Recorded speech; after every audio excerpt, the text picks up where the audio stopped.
Hey everyone. Today I want to talk about something that might seem kind of obvious or trivial about the cancer community, but the more I've learned about it, the more controversial and interesting I actually think it is. So, if you're new here, my name is Kaylee and I have brain cancer. I was diagnosed about 3 years ago, and since then, and especially since I started uploading on YouTube, I've learned a lot. Not only about cancer in general, but also about the way people with and without cancer end up talking about it. So, that being said, today I want to talk about what it means to battle or fight cancer. And to start, why don't we take a look at the Wikipedia definition? Battle with cancer is a term used by the media when referring to people suffering from cancer. Those who have died are said to have lost their battle with cancer, while the living are described as fighting cancer. I'm sure that these are words that we're all familiar with. If we haven't used them ourselves, they're all over the media and words that we've probably heard many, many times before. So the history of these words actually goes back quite far. In the mid-17th century, the most famous physician in England, Thomas Sydenham, said that disease has to be fought against, and the battle is not a battle for the sluggard. 2 centuries later, Louis Pasteur described illness as invading armies laying siege to the body that becomes a battlefield.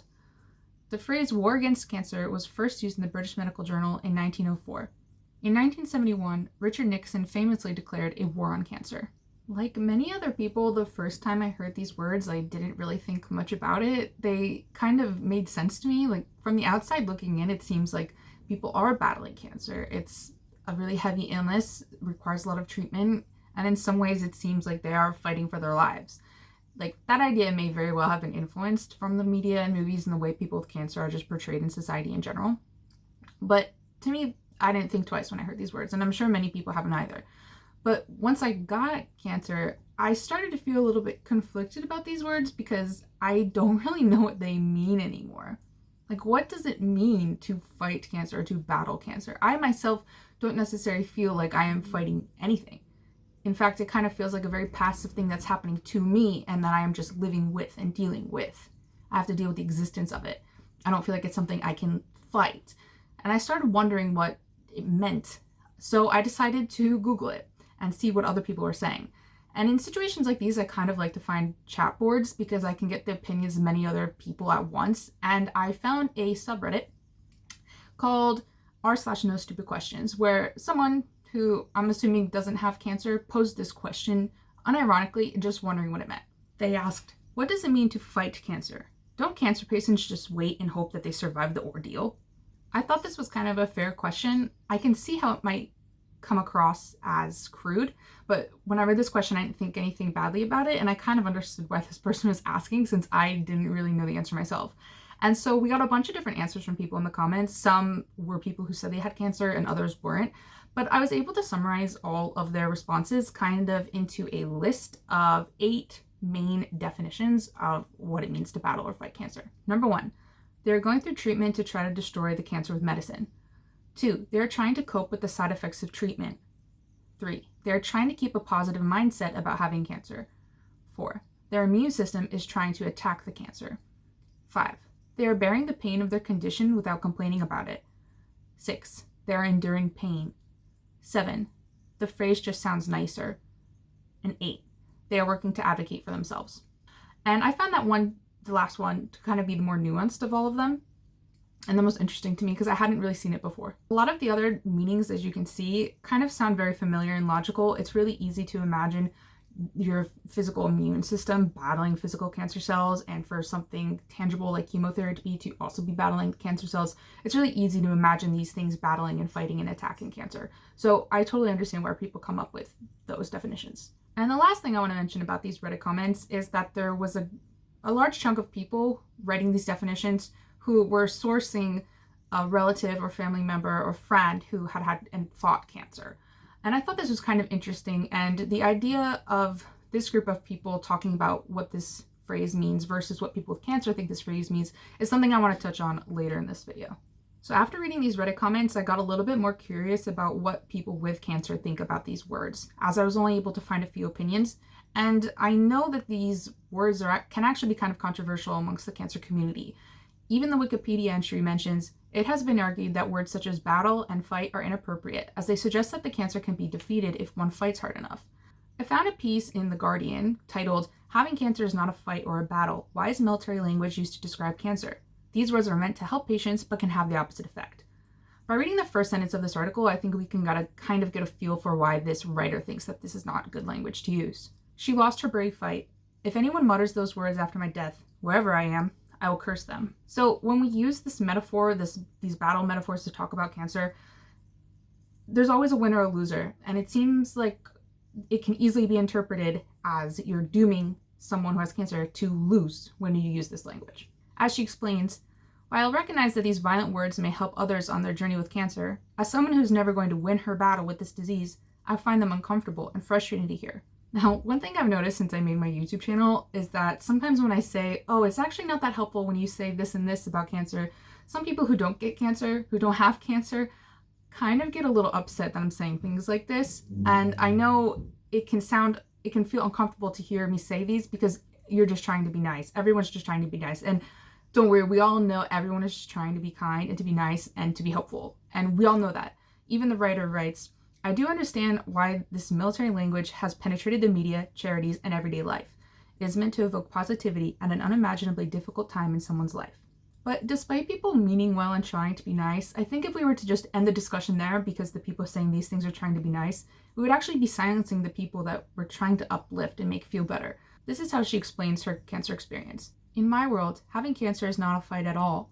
It is almost a symbiosis where I am forced to live with my disease day in, day out. Some days cancer has the upper hand. Other days I do. I live with it, and I let its physical and emotional effects wash over me. But I don't fight it. After all, cancer has arisen from within my own body, from my own cells. To fight it would be waging a war on myself. Another article I found was written by someone with cancer who was responding to the then new news that Senator John McCain had passed from brain cancer. They expressed similar sentiments to the previous writer by writing, strangers and friends who love me said some of these things too. I knew they meant well. Like them, I grew up hearing cancer described as combat, something you beat if you've got enough fight in you. President Richard Nixon declared war on cancer when I was a baby. Military metaphors were familiar, but they stopped making sense when the war was me, my own body. Cancer, I soon learned, is my own cells going rogue. Suddenly all the combat language was confusing. Am I the invading army or the battleground? Am I the soldier or a hostage the soldier's trying to liberate? All of the above? If the chemotherapy and radiation and surgery and drugs don't work, and I die, will people be disappointed in me for not fighting hard enough? And similar to the previous author, this writer describes one of his friends and how she wanted to be remembered after she passes from cancer. When I die, don't say I fought a battle or lost a battle or succumbed, she wrote. Don't make it sound like I didn't try hard enough or have the right attitude or that I simply gave up. When I die, tell the world what happened, plain and simple, no euphemisms, no flowery language, no metaphors. I particularly like that his friend calls out this language for what it is, a euphemism. And there's nothing inherently wrong with euphemisms. We use them all the time. The intention of them is to just make something sound a little bit nicer than it is. This is why, for example, we're more likely to say someone passed away than someone died. It just sounds a little bit nicer. And there's nothing inherently wrong with that. But sometimes euphemisms can cover up the truth of a situation, which is the argument that a writer has in another article I found titled Leave Taking, What We Mean When We Talk About Fighting Cancer. So different from the past two articles that I just read to you, this one was unique in that it's written not by someone who has cancer, but by the daughter of someone who did. And this is, I think, the only account I've found in searching online of someone who didn't have cancer, but agreed that these words were kind of harmful to people with cancer. She writes, we use as many euphemisms as we can to avoid getting to the truth of the situation. Cancer is ugly and painful and frightening. It isn't dignified, and the person who has been diagnosed with it isn't in charge of the situation. We swaddle ourselves in verbs, in active language, because if we don't, we feel that cancer is something that we are passively allowing to happen to us. My mother is not fighting a battle. Her cancer is part of her. It was created by her body, which houses someone I love. To imbue cancer with meaning and power through our language is more so. It does not possess malign intent. It's just a disease made more frightening because it takes lives. I think someone could argue that the writer has this attitude towards cancer as a way of coping with perhaps her mother's, maybe, I'm not sure if she's passed or not, but her mother's death. And I think that that's a valid argument, but I think you could easily say that people who prefer this language are doing the exact same thing. So let's look at an example of this. I recently stumbled upon a chat board called Baby Center, and this seems to be a chat board for new parents to discuss anything and everything related to babies. I stumbled across this chat board because I was searching around for people who are talking about inspiration in the cancer community.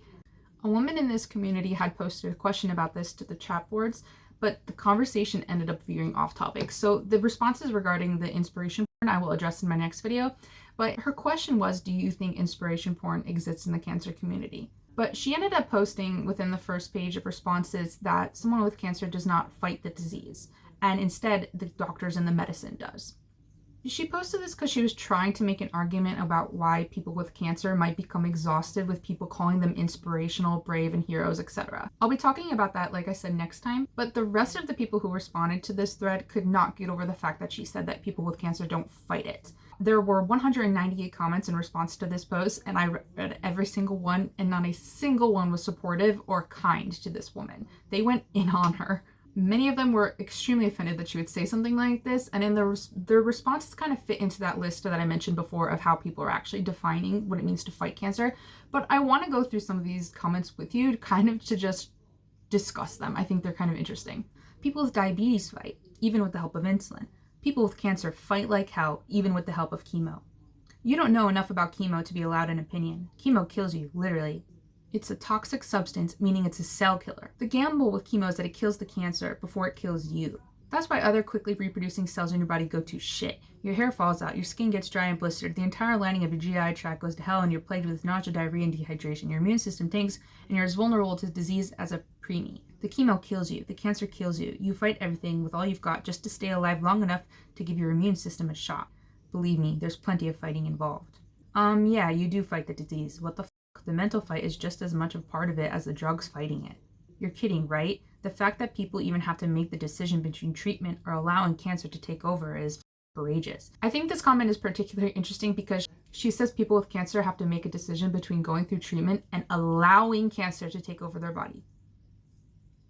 That wording is interesting to me. I'm confused as to how you don't fight disease. Your cells and your antibodies constantly fight things trying to kill you. So whenever you get a disease, your body literally fights. That is crude and heartless to say to anyone, especially someone with cancer. Have you ever watched someone lose their hair? Watch them physically wither away because they have chemicals trying to kill something that moves fast and is lethal? Think before you speak. People who have cancer or other life-threatening illnesses fight just to live. Do you know why I see cancer patients as brave or strong? Because I'm 100% terrified of getting cancer. I look at those being treated for cancer and have no idea how they hold it together. So if going through one of the hardest, life-altering, worst sickness possible isn't fighting, then I don't know what the it is. I think this comment is another good example of something I've talked about before, where people think about how they would handle cancer if they had it, and then they project that fear onto other people. You know what would be karmic justice, OP? Karmic justice would be that you would get cancer. That way you would see just how hard cancer patients don't have to fight. I think this person just like indirectly tried to not wish, but curse someone with cancer. Fight to maintain just a little bit of dignity when they're laying naked on a table in front of a room of people attempting to shoot motherfucking laser beams at them. Fight to walk to the mailbox, to get her own drink, to fold a load of laundry. Every day is a fight, and anyone who says it isn't can go to hell. Well, she is very opinionated about this. As you probably noticed, a lot of these people seem to be talking about people with cancer who are like in end-of-life care or going through chemotherapy, which I find interesting because it kind of gives you a little bit of mindset of where their mind goes when you say fight cancer. A lot of the times it goes to chemotherapy, it goes to people dealing with the side effects of chemotherapy, and it goes to, in a lot of these cases, end-of-life care. I can kind of understand why people's minds would go that way, since that's just kind of the image that we've been given about cancer and about these types of words. But as we've read already, some people with cancer don't really see themselves as fighting. And when I read these words, I feel really detached from them. It doesn't feel like these people are talking about me, but they are. They're talking about people with cancer, and I have cancer. So it makes me feel like a lot of these people are kind of stereotyping what it means to have and fight and battle cancer, as if the only type of people who have cancer, one, are going through chemotherapy, which is untrue because lots of people don't have to or don't want to go through chemotherapy, or two, they're going through the hardest point of their cancer experience. Now, don't get me wrong, of course, I have bad days too. Mentally, there are days where I just can't cope. I'm angry, I'm irritable, I'm sad, and I'm frustrated about having cancer. But there's also a lot of days and times that I'm not thinking about those things, and I'm having a good day and I'm having a good time. And it makes me kind of sad that when someone thinks about people with cancer, that all they can imagine is just the worst difficult parts of their life, when a lot of people with cancer are living very full and beautiful lives even though they have cancer. So when I read these types of comments, I get that feeling that I feel like I give to people who don't have cancer. When they find out I have cancer, I think they get that feeling of like, oh, I'm so happy it's not me, like I'm so lucky. So when I hear these people talking about people fighting cancer, and they're talking about people who are going through treatment or near the end of their lives, I get that feeling, and it makes me feel really uncomfortable because I don't like having that feeling about other people with cancer. I can't relate to everything that every single person with cancer is going through because we're all going through completely different things. But that being said, I feel like it's like a little weird for these people to pick out the worst part of these people's lives with cancer and use that as evidence that they are fighting. I think it just kind of reinforces the idea that like people with cancer are kind of like struggling to live their life and that we're kind of pitiful and sad. And it also reinforces this idea that people that are handling it well or look like they're handling it well are strong and brave and courageous and inspirational. Now, the next type of comments I noticed in this thread were coming from people who had family members who had cancer. These people tended to be the most emotional responses in the thread. I think there's something to be said about this. Obviously, I think it's easy to understand why someone would look at their family member going through cancer and think that they're strong and brave and fighting and battling cancer. That makes sense to me. But I think that there's two different battles going on here. I think that the person who has cancer is having their battle with their experience, if we want to call it a battle. And then the people in that person's life who are watching this person go through this and dealing with the reality of this person's illness are going through their own battle. And I think sometimes these two can kind of be conflated, but I think they're very, very different. For example, I don't have any children. So I don't have any children with cancer. I will never understand what it's like to have a child who has cancer.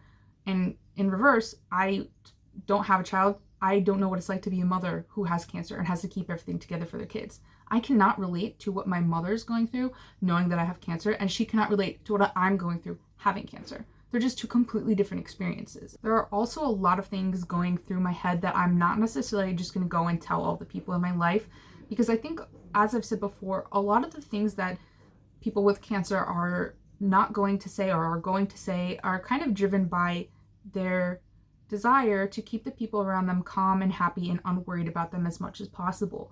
So some of the things that are going through my mind that might be the closest I feel to battling my cancer, I'm not necessarily just going to go share it with everyone. To be completely honest, sometimes I'm happy that I'm the one in my family who has to go through this and I don't have to watch anyone else in my family go through this. And maybe that sounds like an admirable or courageous thing for me to say, but the reality is that I don't want to have to go through losing one of them in my family. Like, I don't want to deal with that pain that them dying from cancer would cause me. And when I think about it that way, and I think about the fact that the people in my family are going to have that feeling that I feel, and sometimes I feel lucky I don't have to experience, it makes me feel really selfish and kind of terrible. Out of these almost 200 comments, only 4 people came forward and said or implied that they had or have cancer. Every single one of these 4 people was offended by what the original poster said in their post. They all described themselves as fighters. And I think that's totally their prerogative. I would never tell someone with cancer how they should or shouldn't explain or feel about their experience with cancer at all. If you feel like you're a fighter, as these people did, I think that's fine. There's nothing wrong with that. But what I worry about is that they chose to call themselves fighters. And that's great, and that's fine. But not everyone chooses to be called these things. And that's the distinction I kind of want to make now. When someone described a family member who had fought cancer, the OP responded and said, does he himself want to be seen as a fighter? And I think this gets back to the original question this person was trying to raise that I think was missed by a lot of the people in the responses. And in a response to this follow-up question that the OP posted, there were some interesting responses. Does it matter, or will that be another person to add to your list who doesn't? I think most people are humble. It's a great quality to have, but reality is that they are fighting, whether they want to be labeled as such or not. I don't think he cares how he's seen. Someone ends up challenging the OP because she gives an example of someone who didn't want to be seen as inspirational because they have cancer. And the person says, not one person can stand for everyone, which is true. So the OP responds, well, if that's the case, then who are you to speak for all these people who have cancer? Do you have cancer? And one person with cancer responds and says, I'm commenting, and yep, I've had cancer twice. Guess what? I fought for my life every damn moment of my life. Have you survived? Have you walked in a cancer patient's shoes? Until you do, you have zero ability to comment on what it's like to battle or survive cancer. I think that's a fine opinion to have, but the reality is that only 4 of the people in this entire thread said that they have cancer. So all of the people that are saying the same thing as this person, by this logic, their opinion shouldn't matter because they haven't had cancer, right?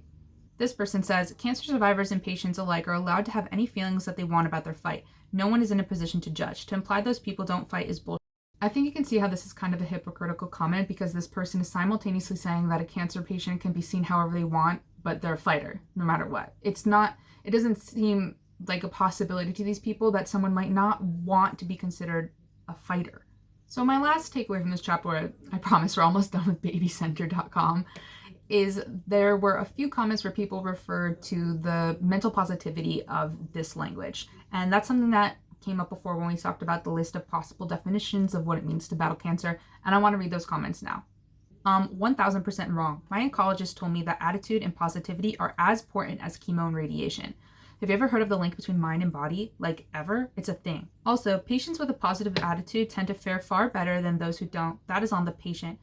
So with this comment, you can kind of see how she is probably unintentionally putting weight on the cancer patient to check their attitude in order to beat cancer. So next I want to talk about this idea of positivity in the cancer community. I found an interesting article written by someone who has breast cancer who talks about their problems with the breast cancer community. Now, the breast cancer community is so large that I can't say I'm really surprised that it's kind of created its own culture. And since I don't have breast cancer, I can't really comment on this too much, but I do want to respond to some of the things that she wrote about some of the forced positivity that exists in the community. She writes, "The first thing I discovered as I waded out into the relevant sites is that not everyone views the disease with horror and dread. Instead, the appropriate attitude is upbeat and even eagerly acquisitive. But despite all the helpful information, the more fellow victims I discovered and read, the greater my sense of isolation grew. No one among the bloggers and book writers seemed to share my sense of outrage over the disease and the available treatments. As in the AIDS movement, upon which breast cancer activism is partly modeled, the words patient and victim, with the aura of self-pity and passivity, have been ruled un-PC. Instead, we get verbs. Those who are in the midst of their treatments are described as battling or fighting, sometimes intensified with bravely or fiercely. For those who cease to be survivors, again, no noun applies. They are said to have lost their battle." She goes on to explain how in the community, the breast cancer community, the cancer is kind of seen as a gift that allows one to open up their eyes and see more of the world. She felt forced to see the glass half full, even when it lies shattered on the floor. There was, I learned, an urgent medical reason to embrace cancer with a smile, a positive attitude supposedly essential to recovery. But rather than providing emotional sustenance, the sugar-coating of cancer can exact a dreadful cost. First, it requires the denial of understandable feelings of anger and fear, all of which must be buried under a cosmetic layer of cheer. This is a great convenience for health workers and even friends of the afflicted, who might prefer fake cheer to complaining. But it's not so easy on the afflicted. She refers to studies that are being done about the tyranny of positive thinking. She refers to a study in 2004 that found no survival benefits for optimism among lung cancer patients. Its lead author wrote, "We should question whether it is valuable to encourage optimism if it results in the patient concealing his or her distress in the misguided belief that this will afford survival benefits." This made me curious if there had ever been a test specifically done on the use of war terminology, and I found a study that did just that. Military metaphors may not be benign, this study found. After reading accounts of cancer patients sprinkled with war metaphors, people rated cancer treatment as more difficult than those who read the same passages with journey metaphors or no metaphors at all. Battle metaphors also made people more fatalistic. Finally, rather than encouraging people to get to a doctor faster if they had suspicious symptoms, the military phrases were found to have no beneficial effect. Martin Ledwick, Cancer Research UK's head information nurse, said, "There are no right or wrong words for people talking about their own personal experience, and some people do see their cancer experience as a fight or a battle. But for others, we know that fighting talk can be unhelpful and make them feel guilty or inadequate if they feel unable to fight or if their cancer comes back in spite of treatment." I think everyone who has cancer has the right to describe their experience however they want, and I think anyone could agree with that. If someone wants to refer to their experience as a fight or a battle, I think that's totally fine and warranted. As we've seen, these types of words can actually do some harm to people, and there are so many different ways people are defining and using these words that there's not even a consensus on what it actually means to fight cancer. Furthermore, I think the connotation of someone losing their battle to cancer is unfair. Not only does it put pressure on them to feel like they're fighting and to beat the cancer, but it also kind of dooms them to losing. If someone loses their battle to cancer, It could insinuate that they didn't fight hard enough, and it kind of demeans the whole fight that they did put up the whole time that they were living with it. According to an article in The Independent, while talking about fighting cancer could be useful for some, it should be for the patient themselves to introduce the metaphor, said Elena Semino, professor of linguistics and verbal art at Lancaster. Her study analyzed 1.5 million words of discussion, representing the views of around 200 people closely involved with cancer care. We have enough evidence to suggest that battle metaphors are sufficiently negative for enough people that they shouldn't be imposed on anyone, she said. The battle metaphor applied at the end of life clearly can have harmful consequences for some people who end up feeling responsible for the fact that their illness cannot be treated. Use of such metaphors by cancer charities could be useful in motivating people to donate money, but care needed to be taken when applying the term to individual patients, researchers said.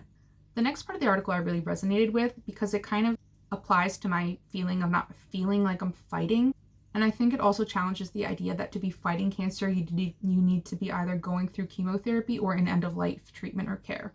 The metaphor somehow needs to account for the fact that you can live well with cancer. There has to be another way to talk about someone who has died of cancer.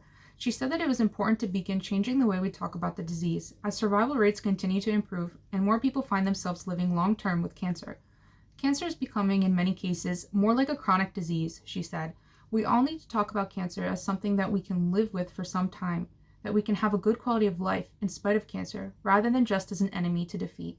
I think this is a really good way to explain how I feel about my cancer. I feel like this is a chronic illness I'm living with at the minute, rather than being something I have to fight and then it's over. A lot of people nowadays live with cancer for a long period of time, and you have to become used to living with it instead of just feeling like you have to be fighting it all the time. When I think about how I have to fight cancer, I think about all the comments I get with people telling me, oh, look up this, look up this, look up this, look up this, look at all these treatments, look at all these resources. And that, I'm sure that's useful for a lot of people, but it puts this pressure on me to feel like I'm fighting it, that I'm doing the research and I'm looking for ways to improve my outlook, to make it feel like I can kill this cancer and beat it. And that pressure actually makes me feel really terrible. So I agree in a sense that for some people, fighting cancer is living with a chronic illness, and it doesn't look the same as a lot of the comments that we saw earlier. Fighting cancer is going to look different for every single person who has it, and everyone is going to feel completely different about it. As always, I think it's just really important for everyone to have discussions about these kinds of things. I think people who know someone with cancer should ask them if they want to be called a fighter before they call them a fighter.